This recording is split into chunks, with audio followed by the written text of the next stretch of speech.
The Little Nightingale Song. Once upon a time, in a faraway land of China, there was a grand palace surrounded by the most beautiful gardens anyone had ever seen. The gardens were filled with colorful flowers, sparkling fountains, and tall, majestic trees that whispered in the wind. Birds of all kinds sang sweet melodies, but none were as enchanting as the song of a little nightingale, who lived in the forest near the palace. The Emperor of China lived in this splendid palace. He was a wise and kind ruler who loved to read books about his kingdom. One day, he came across a book that spoke of a nightingale whose song was the most beautiful sound in the world. This nightingale lived right in his own garden, but the emperor had never heard its song. He became curious and decided he must hear this wondrous bird sing. The emperor called his chief courtier and said, "Find this little nightingale and bring it to me. I wish to hear its song." The courtier, who was very loyal to the emperor, set out immediately. He searched the entire garden, asking all the gardeners and servants if they had seen or heard the nightingale, but no one knew where it was. Finally, after a long search, a little kitchen maid came forward. "I know where the nightingale lives," she said. "It sings near the big tree by the river every evening." The courtier, relieved and excited, followed the maid to the river. As they approached the big tree, they heard the most beautiful melody. There, perched on a branch, was the little nightingale, singing its heart out. The courtier bowed deeply and said, "Dear nightingale, our great emperor wishes to hear your lovely song. Will you come with us to the palace?"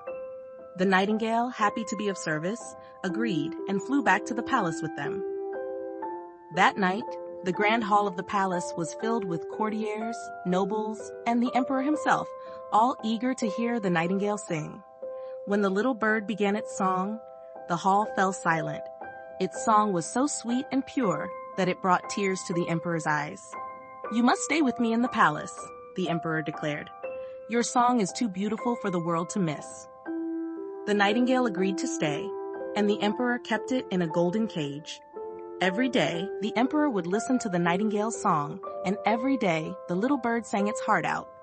At first, the nightingale was happy to please the emperor, but as time went on, it began to miss the freedom of the forest, the fresh air, and the company of other birds.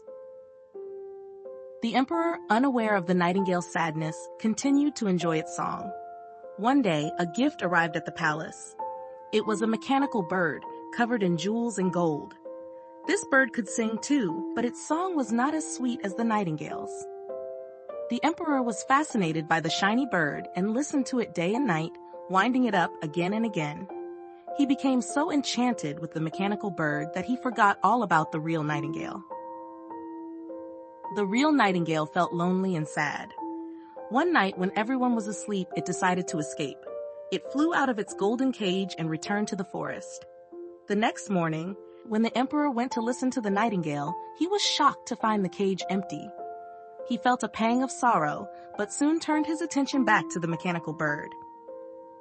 Time passed, and the emperor's fascination with the mechanical bird faded. One day, the bird broke and could not sing anymore. The palace was filled with silence, and the emperor felt a deep sense of loss. He missed the real nightingale's sweet song, but knew he had driven it away. As time went on, the emperor grew very sick. He lay in his bed, feeling weak and lonely. His illness seemed to worsen with each passing day, and nothing the doctors did could make him feel better. One night, as the moon shone brightly in the sky, the little nightingale heard about the emperor's illness. It felt a deep sense of compassion and decided to return to the palace. The nightingale flew to the emperor's window and began to sing. Its sweet, pure melody filled the room, soothing the emperor's pain and bringing a smile to his face. The emperor slowly began to feel better. He opened his eyes and saw the little nightingale sitting on the windowsill. "Thank you, dear nightingale, for coming back," he said weakly. "Your song has healed me. I promise never to cage you again. You are free to fly wherever you wish."